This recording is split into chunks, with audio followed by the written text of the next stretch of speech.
Hi, everybody. I wanted to talk quickly today about some changes that I've been making to my exercise routine that has made my general fitness and also my life with type 1 diabetes a little bit more consistent. So nothing groundbreaking here, but I think the changes that I've made have helped me a ton. And I'm hoping that by sharing it, maybe somebody out there is working on the same things and can use some of this advice.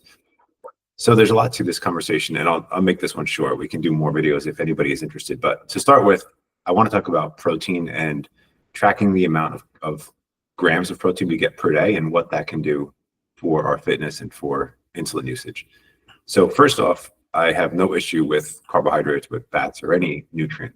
I was eating a very hard carbohydrate diet and feeling pretty good on it.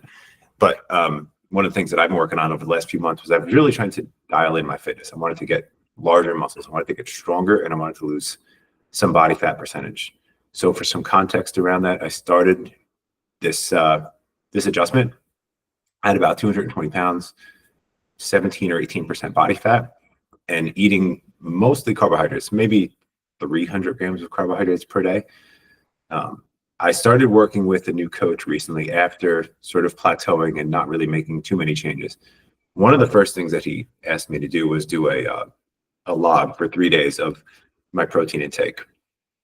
So what I did is I tracked the protein that I ate for 3 days, and I came back to it. I said, okay, I'm having about 150 grams of protein per day. What he told me was that I was significantly under what I should be having per day. He recommended 1 gram of protein per pound of body weight. So for me at 220 pounds, I should have been having 220 grams of protein at minimum per day.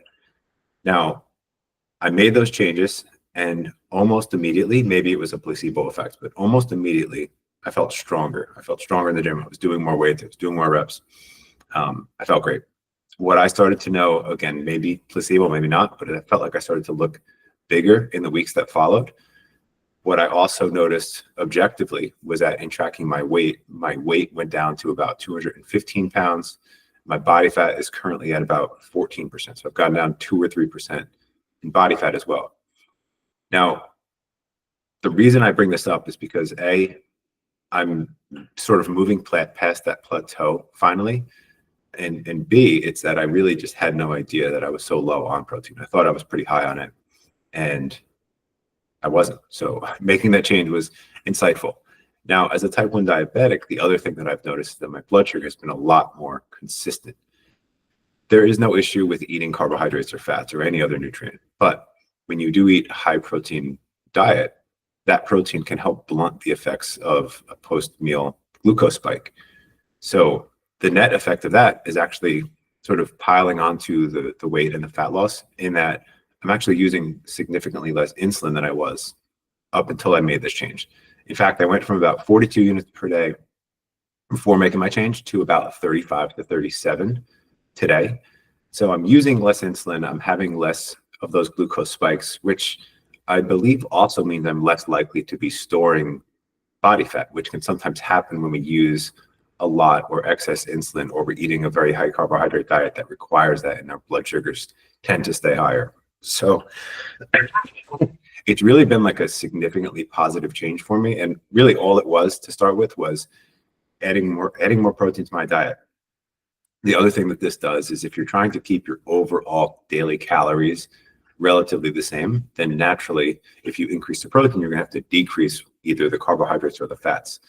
And so another good thing about the protein is that you feel full from that. So you're having what feels like more food. You might be more full, more satiated, but you're actually not eating more calories. And so I want to get more into the actual research and data behind like strength training and how we can build muscle and lose body fat in another video, especially if you guys tell me that's something you want to hear more from.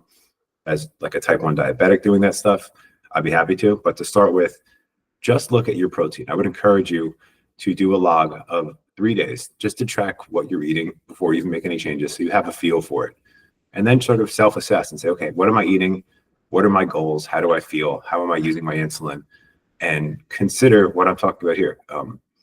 Again, this is just my experience, but it has dramatically worked for me. And I've read that it helps others. So yeah, I would encourage you to take a look at that. Let me know what you think.